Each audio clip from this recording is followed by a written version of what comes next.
Hello and welcome back. In my last video, you saw how I combined two beater bikes to create this one. Well, in this video, I'm going to take off some more of the rough edges. Welcome to 1 Mile More.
Oh boy.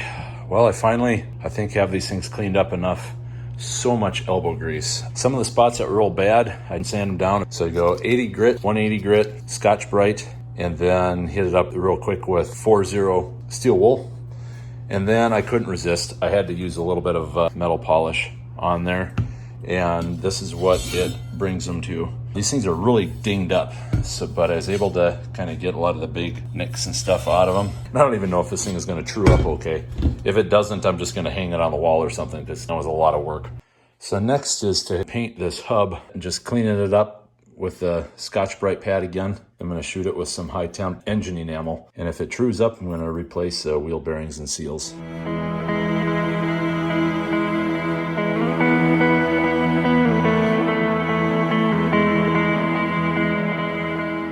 I apparently have 4 different type of spokes. Right here I got outside sprocket side of the hub. That is this group of spokes. This is inside drum side of the hub. These are outside drum side or inside sprocket side. Anyway, we'll work it out here. One other little thing to kind of help me assembling these things too is that there's parts where you can see this is worn. So obviously this is an outside. I'm going in that general direction, and I can look at the other wheel from the SR and hopefully figure out which way all of these things crisscross and do their thing.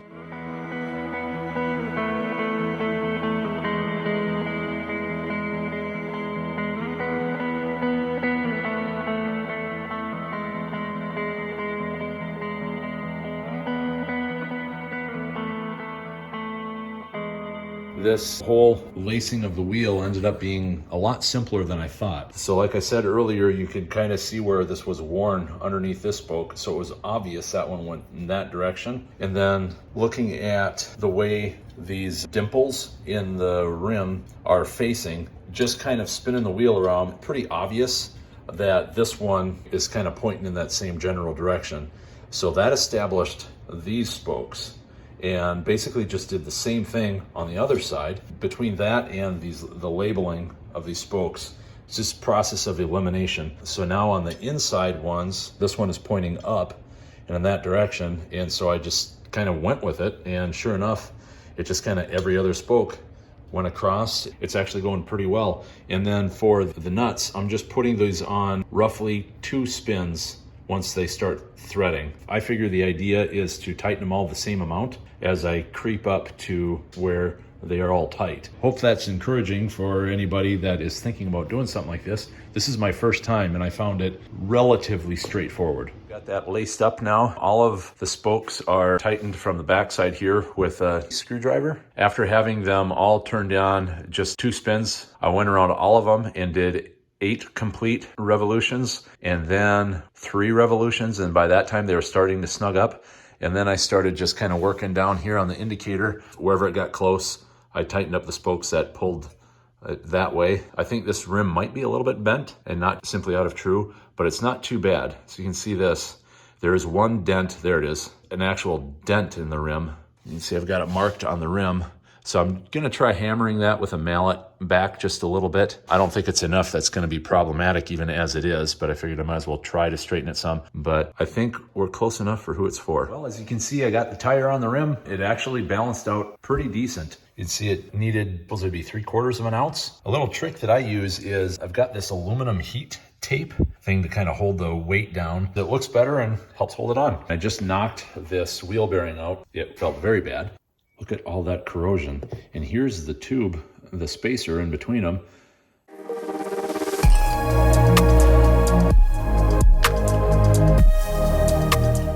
So for the sprocket hub, there is this spacer that is pressed into the bearing. To knock that out, I used a 1/2-inch bolt to punch out the bearings with a big old heavy flat washer. What I want to do now is knock this inner spacer out of the bearing. So I just took this 1/2-inch nut and ground it down on the bench grinder so it just fits inside of there. So it'll knock that spacer out without catching on the bearing.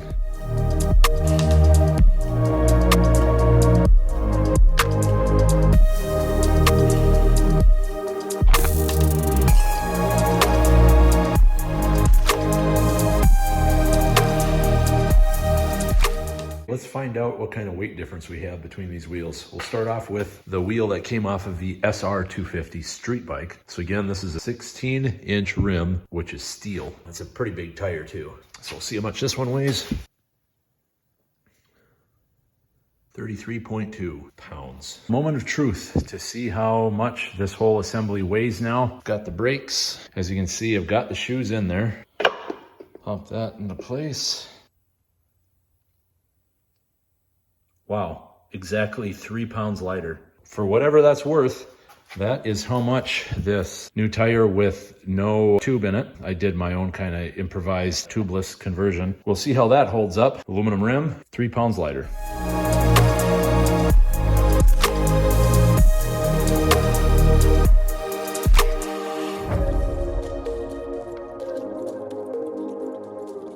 So for the record, this gas tank has been sitting outside for a week with the cap off of it to get all the fumes out.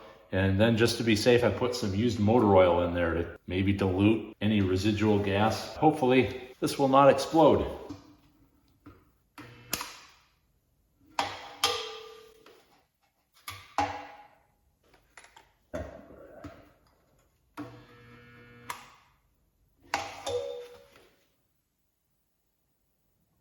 Yes. See what this does. Hammer time. There we go. Okay. Oops. Come on. Oh, for crying out loud.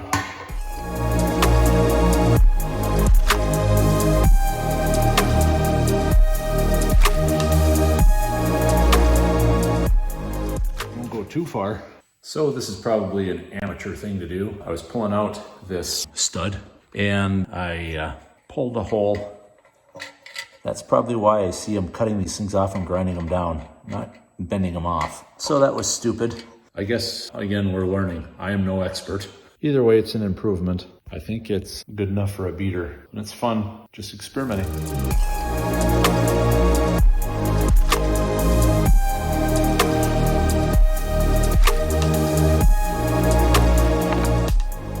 As I've stated before, I am not a professional auto body technician, not even close. However, my buddy and cousin Sneaky Pete is. And so thanks to him, I have access to tools like the stud welder and slide hammer. And as for this massive dent, he recommended doing this, where you just weld a piece of metal on here. I was thinking slide hammer it, but he actually said you put tension on this and then hammer around on the high points.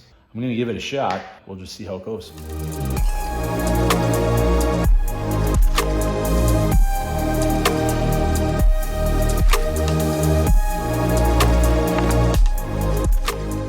Well, we're making improvements. The dent did start right about here. So we pulled kind of the outer edges. I noticed when the thing was hanging from its side here, it was also spreading apart the gas tank. I think I'm gonna go back to the slide hammer to finish this off. It definitely got a lot of it out. I think down at the bottom too here, it had a pretty good crease. I was able to cut that piece of scrap metal off of there without ruining the tank, cutting holes or anything like that. But you can see the dent, it's still pretty severe.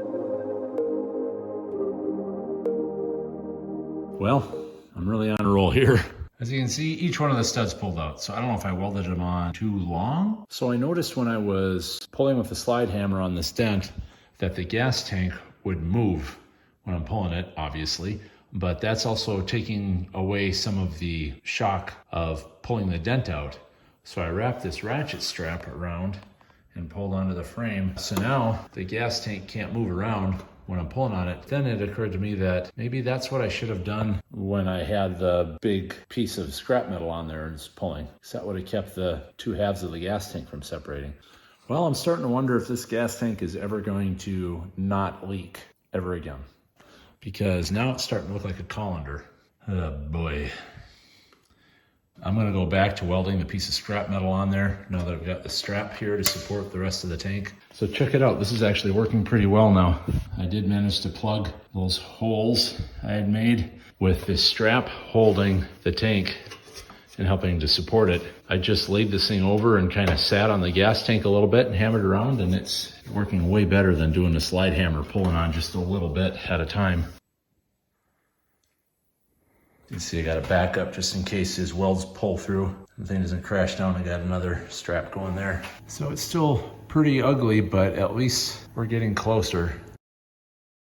Finally getting somewhere. We're getting a general shape down now.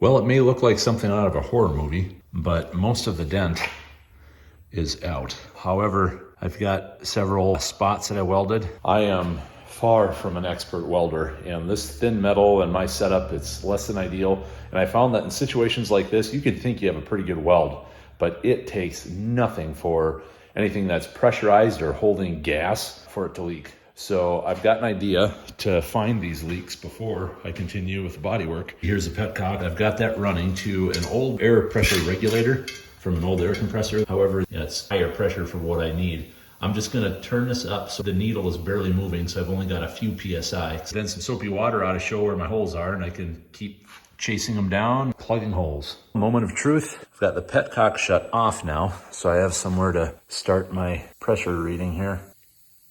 Oop, there it just started coming up. Hopefully that's not too much. Gas cap is tight. Now I'll turn this on. All right,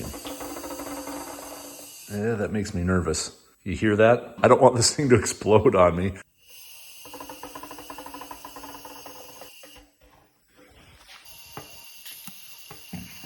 Right here, I can feel it too. There you go. So we definitely got one there. We got one up here. Oh man, what a mess. Well, incredibly, I think I've got it. Okay, there you can hear it. And there does not seem to be any leaks. To be honest, I'm really surprised. Now just to confirm that there is pressure, I'm gonna open up the gas cap some.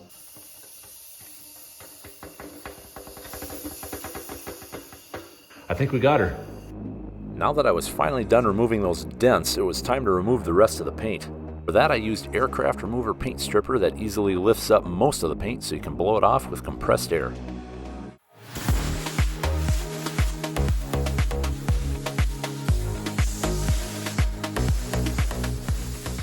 Well, as you can see, the tank is pretty well stripped down. There's a smaller dent. It's kind of funny you find some of these other dents like that one.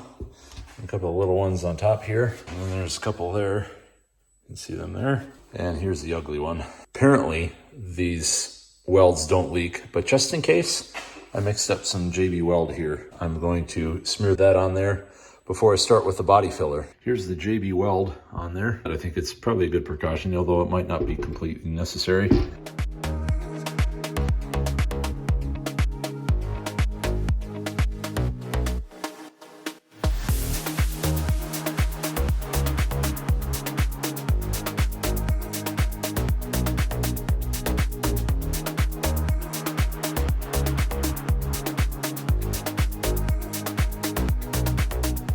See, there's parts I didn't quite reach because it's still kind of low in that area, so I got to build that up more. That's still a little bit low. Unfortunately, last night when I was blowing all the dust off, I blew the filler right off of the tank. So apparently I didn't have that scuffed well enough. I did hit some of the stuff with a wire wheel. That must just be too smooth. These all need a little bit more filler as well. Gotta have patience.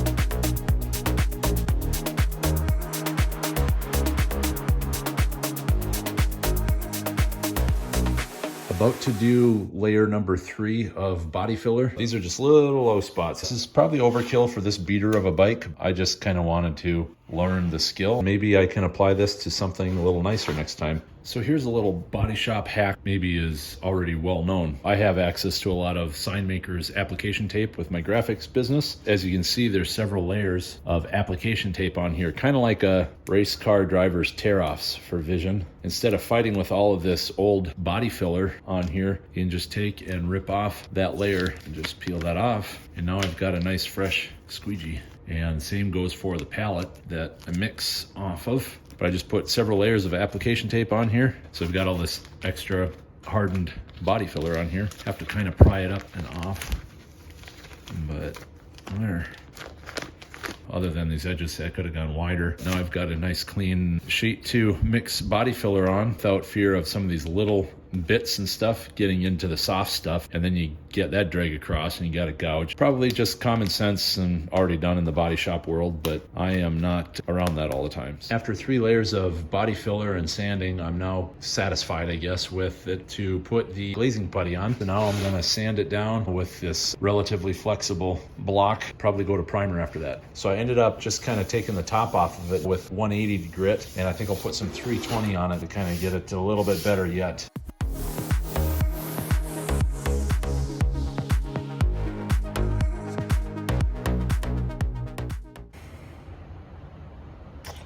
Well, I just got done putting the 3rd layer of filler primer on the gas tank that followed the 1 layer of etch primer. And now I can see the flaws. If we can get the angle right, you can see there's the flaw right there. There's dent there and some more up in here. And then this is like, holy smokes. This whole area should have been built up a lot more. But you know what? It's an improvement. And by most people's standards, this thing is a beater of a motorcycle. Quite frankly, I'm running out of time. So I'm just going to sand this and paint it and call it good enough.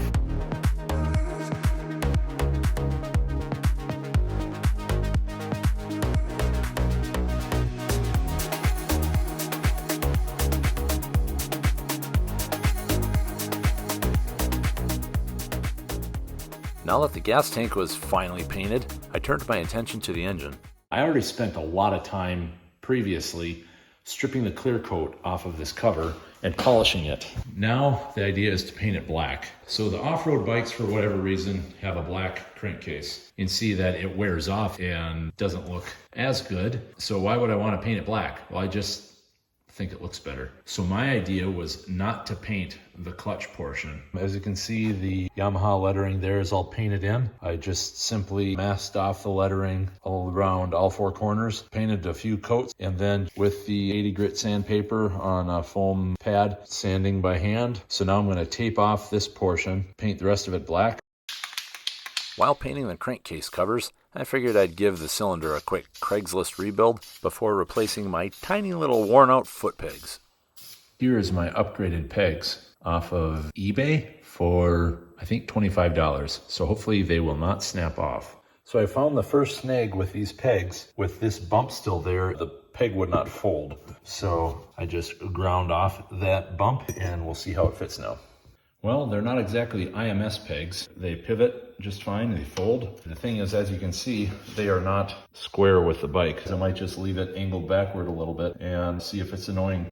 I've got a new fender. I believe it's for a DR. On this bike, it just looks too big. So the blue tape is where I plan on trimming it. I've covered the part that I'm going to keep with application tape to keep from scratching it with the saw.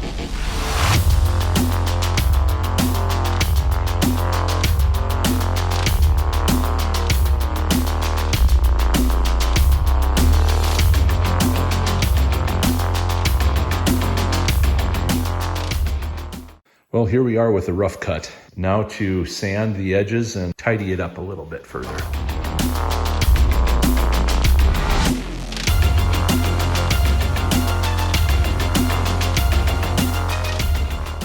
Some might wonder, why don't I just buy a supermoto fender? But they just look too futuristic. And that's why I wanted this one, because it had the lines that kind of blend the old school shape with new shape as well.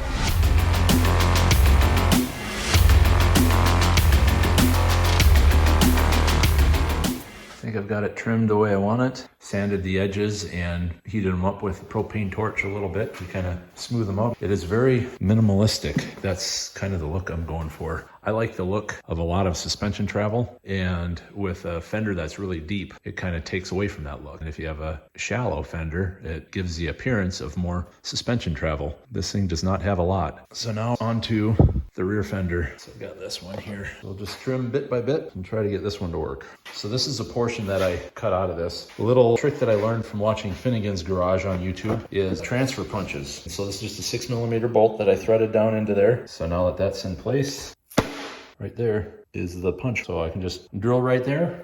That part is mounted now. You might be thinking, why in the world did you put the fender on top and have to make this goofy cut? Why not just mount the fender underneath this bracket? Well, again, it's similar to what I was thinking on the front. I want this fender as high as I possibly can get it to create the illusion of more travel. I might have to remove the upholstery here on the back of the seat. There's still plenty of space right here. I might have to cut this out a little bit to clearance the fender just a hair. These older bikes, there's the big ledge right here off of the seat, and I'd prefer it to kind of smoothly come across. So that's why I want my fender as high as possible. You can see I got this gap right here nice and tight to make this line flow a little bit better. Ended up grinding about 1/4 inch off of the frame right here. I think I've got a rough draft of how I'm going to mount my tail light. So now I can use this cardboard as a template to cut out some aluminum. Unfortunately, I'm a little bit low on aluminum, but it's okay. I found a piece, re-measured everything. Important to find your center, keep everything square, because the more you measure off of another measurement, if that's not accurate, it gets worse and worse. On to cutting.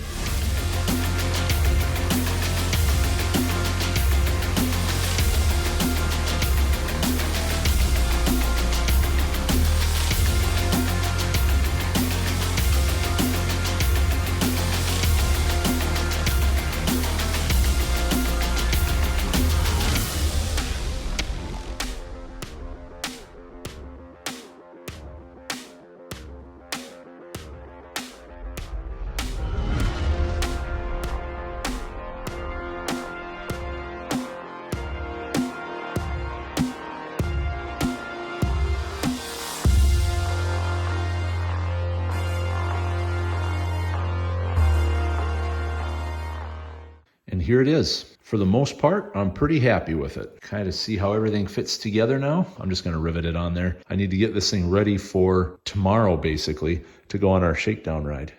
Last season, I rebuilt the forks on this thing and put on these new fork boots, but not even a year. And the Chinese rubber is just deteriorated and cracking. I decided to go with these this time, neoprene, that I had to trim them. I don't want to put those on again. No wonder China has such a high population. Before I go and put the fork boots on, I wanted to hit up these fins. I've got 80 grit on this just regular old sanding block. Make them pop a little bit. I'm just gonna sand those off.